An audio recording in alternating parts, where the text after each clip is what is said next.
Francis Gouas, artisan maçon tailleur de pierre. Nous sommes basés à Langeais en Indre-et-Loire. Nous sommes 7 dans l'entreprise, dont mon épouse, moi, un apprenti et 4 ouvriers. Notre entreprise est spécialisée sur le bâti ancien avec des techniques qui sont ancestrales. J'essaie de soigner les maux de la vieille pierre et du bâti ancien.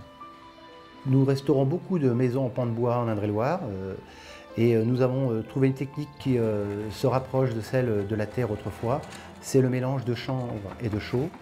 Le chanvre correspond tout à fait à ce qu'on a besoin en réhabilitation. On peut faire du banchage, on peut faire du sol, on peut faire de l'isolation. On va le faire venir à 7, 8, 10 km, donc il est à côté, coût carbone pratiquement zéro. On fait travailler l'agriculteur du coin qui a besoin de travailler, c'est très important, et on peut le rejeter dans la nature. Pour nous, la boucle est bouclée. Très vite, après la Deuxième Guerre mondiale, on a employé le ciment à outrance. Il a fallu reconstruire dans l'urgence, réparer dans l'urgence, et on a pratiquement perdu notre connaissance sur la chaux. J'ai voulu retrouver ces valeurs tout simplement pour pérenniser le bâti que l'on a un peu partout, qui est fabuleux.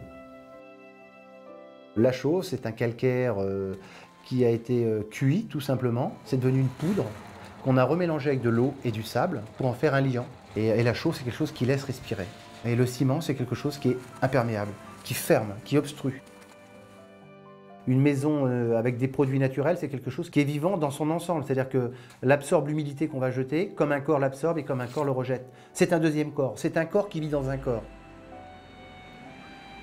Avec ce CIP Patrimoine qui a été mis en place par notre organisation professionnelle, on s'est rendu compte qu'il y avait un manque chez la clientèle, c'est-à-dire qu'ils voulaient avoir quelqu'un qui soit l'interlocuteur privilégié et qu'il fallait un petit peu faire de la coordination d'artisans, donner des grandes lignes dans les méthodologies pour pouvoir réhabiliter un bâtiment avec des temps de séchage et qui intervient à chaque moment donné de la réhabilitation du bâti. On a tous besoin les uns des autres et il faut quelqu'un qui manage au bout d'un moment ça. Et ça, j'ai trouvé ça très intéressant. Quand on a fait un peu le tour des grandes lignes de son métier, on a besoin encore d'évoluer et donc ça a été pour moi une continuité dans le métier.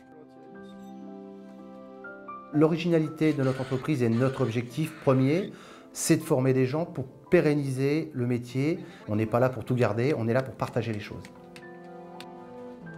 Je crois que c'est le contact de la matière qui fait qu'on vient dans un métier. C'est comme dans la vie. Quand vous aimez quelqu'un, vous ne savez pas pourquoi vous l'aimez, mais vous en êtes amoureux fou. C'est pas parce qu'elle c'est la plus belle, c'est pas parce qu'elle est grande, c'est pas parce qu'elle est blonde, c'est pas parce qu'elle a de beaux yeux, non. C'est un ensemble de choses, c'est l'intérieur. Il y a une âme dans une maison, il y a une âme. Quand on est dedans, on sent quelque chose. Quand on est avec quelqu'un, qu'on lui tient la main, on ressent quelque chose. Il y a une fusion qui se fait, ça c'est inexplicable, mais c'est comme ça. C'est toujours une question de contact.